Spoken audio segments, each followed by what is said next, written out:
Hi everybody, welcome to my channel Princess Planner 22. Today is my first YouTube video and I'm excited to start this journey and I hope that you are too. I thank you for joining me, and for today's video we are going to do a flip through of my 2021 planner. It is finally ready to go and we are ready to conquer 2021, and I'd like to share how I set up my planner with you.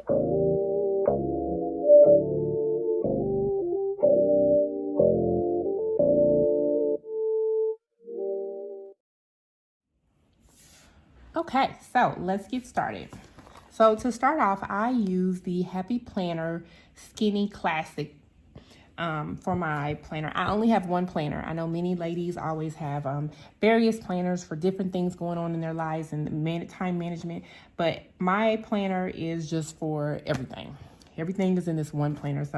And I got this cover from Etsy shop, Angie Boutique. It comes in all different colors and bows and things like that. So I ordered it off of that Etsy shop. And the actual planner that I'm using is this one. It is the 12-month planner from July to June. And when I originally found this planner, I was in Hobby Lobby and it was for regular price. I ended up getting it on the Happy Planner website and buying it on there because it was half off. And as some of you may know, for my Instagram page, I use double weeks in my planner. So I always buy two planners, and I'll show you what I mean later on. But so I ended up pretty much getting two for the price of one. They were like $7 a piece. So that ended up coming out to be the total for one at Hobby Lobby. So I ordered them directly off the Happy Planner site. They were on clearance. So this is the actual planner that I'm using. You just can't see the cover. And then I just used my previous disc from one of my old Happy Planner classics that were a little bigger, that can hold all of the things that I will have in my planner. And this is the one that I used last year. So same concept, same thing. I bought it last year. I ended up buying this one a full 12 months, January to December last year. But I bought it from Joann Fabric and ended up using the coupon. So 40% off with two. I paid a little bit more than I would have paid for just one, but same concept, same thing, the one that I used for 2020. So as we open up my planner, again, I have the cover on it that I keep on all the time. My name page, I got these stickers. It was some stickers I already had. And I just, spelled out my name. I think I ended up getting this to go along with it because it was 50% off or something like that when I was at Michael's one day. Again, since this is a 2020 to 2021 planner, I glued, as you can see, it's kind of coming off, but I glued these together so that the 2020 calendar page wouldn't show, since I'm only using it for 2021. So this is the full 2021 year. And my intentions are, since this one goes from June to July or July to June, that once I get to the last month of the 2020 portion, that I'll just renumber the months that I didn't use, because I solely started using this at the beginning of this year. So after this page goes into my goals area, I have my vision board, so to speak, in my planner, and I really enjoyed that having it. I've done it for 2 years now. This is year number 3, because it allows me to see my goals regularly and keep me on track and hold me accountable. So this is just my tab saying that this is my goals area. And the intention is for this page to be my financial goals. I just haven't written them out yet, just to kind of remind me, what I plan to do and where I'm at financially as far as my goals for the year.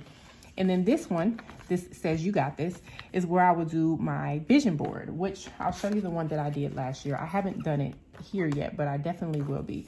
So my one from last year looks like this. It said yes, and it just had some things that I had wanted to work on for the year 2020. And I actually, when I look at this, I did most of the things that I put on here that I wanted to do. And then I actually typed out something to kind of explain my picture so that I would remember, just in case I looked at it one day and was like, wonder what I meant when I put this. So that was kind of in my book to remind me. And I'll do the same thing pretty much for 2021 as well. So that's this area. The next area is a month divider that I just reused from a previous month between these two, and I put a sticker over it that says important. And the intention for this was July. The intention for this is where I will be doing my devotional note taking or sermon notes or things of that nature. I like to have that in the front so that I can have that handy to reflect on or jot down when I am doing my services from home, watching church from home, or doing a devotional on YouTube or something like that. The next one says note to self. Again, this was one that was reused as well. I took some scrapbook paper and glued it on the back. It's a notebook style scrapbook paper, just because this is my notes page. So this is the area where I will use to jot down any information or things that I need to, make a quick note of. And all of these papers, I got this one and this one from probably Joann Fabrics or Hobby Lobby. It's just the package of papers. Next, I have my one little word for the year. Well, it's not so little, but it's a one word for the year. And my word this year was manifestation, which I mentioned on my Instagram page as well. So I keep that here so that I can, reflect and remember that that's what I'm trying to focus on this year. The next thing I have is, again, the previous month that I'm just reusing the divider for. I put something over, and actually this is a whisk and a spoon because this is my meal planning area. So I just put some stickers on to kind of represent what this area was for. And then I have my meal planning sheets. And these I do use. I've been kind of keeping it kind of clear until I did my flip through video. But I do use these, especially pre-coronavirus when things were really hectic between my schedule and my kids' schedule, so that I knew what day I needed to cook. And I kind of based my menu off of what they had going on. If it was I needed to cook a big meal the day before and do leftovers, or how I needed to do things. So I really do use these. So one of the other things that I do outside of using my planner and posting on my planner page and doing videos, YouTube videos, is Poshmark. So I found that last year when I made these, it helped me. It kept me on track, and it made me more intentional with my goals and the things that I was trying to achieve via my Poshmark sales and things. So I tend to write these down, and then I come back at the end of the month and see if I met my goal. So I put the start, what my goal was, and if I'm meeting that goal that I'm trying to meet. And it really helped. And I made these myself, printed them, cut them to size, and all that good stuff. The next thing is these Instagram tracker, which I didn't use last year. I bought them last year in 2020 and never used them. But I definitely want to start using them this year because one of my goals was to build my followings so that I could start my YouTube page. And I finally hit 1,000 followers, which prompted me to make this video, which is my first YouTube video. So I'll definitely be using these this year just to kind of keep a guide of what I plan to post on Instagram. And I bought that from Planning with Keita. It was one of those things where you could print it yourself. So I printed it, cut it down to size, and poked holes in it. Lastly, in this section are just my stickers that I can use throughout my planner for my Posh and my Instagram. And I ordered these off of Planning at Sunset on Etsy. And this folder was one that I cut down the size to fit, poked holes in it to fit into this because I believe it was wider to fit a Happy Planner Classic. Now we're going into the months. This is December, and as I mentioned before, one of the things I do is I do double weeks, and I'll show you what I mean when I get to January because I didn't do it for the month of December. So this is January. So this right here I made myself. You know how when you go into the store and you pick out your planner and it's hanging on the little board with the plastic thing around it? That's what I used to make this. I cut it to size, poked holes in it, put some stickers on it, and now it's a divider in here, and it's taller at the top so that I can see it. So this is the area where I typically write down my monthly expenses, when I'm going to pay and how much I'm going to pay. And I had been doing this previously in a separate, just regular notebook, and I decided to incorporate it in my planner because my planner is something that I look at on a daily basis. So that's this section. And the idea is every month when I move on to the next month, I'll pull this out, take it to behind the next month tab. And there's one of these behind each month's tab already. So that's this area. And then we move into the the month at a glance, and I just normally jot down some stuff. I really don't use this very often, but I used it to track when I was out of town for the month of January. And then my first month in January. So when I say that I do double weeks, what I mean is there is a complete two January months in here. And normally what I do is put this here. So this is the first week. This one would be used for my schedule and the things that I have going on, appointments, work, whatever, traveling, whatever it is that I'm doing. This is where a birthday, any of that is reflected here.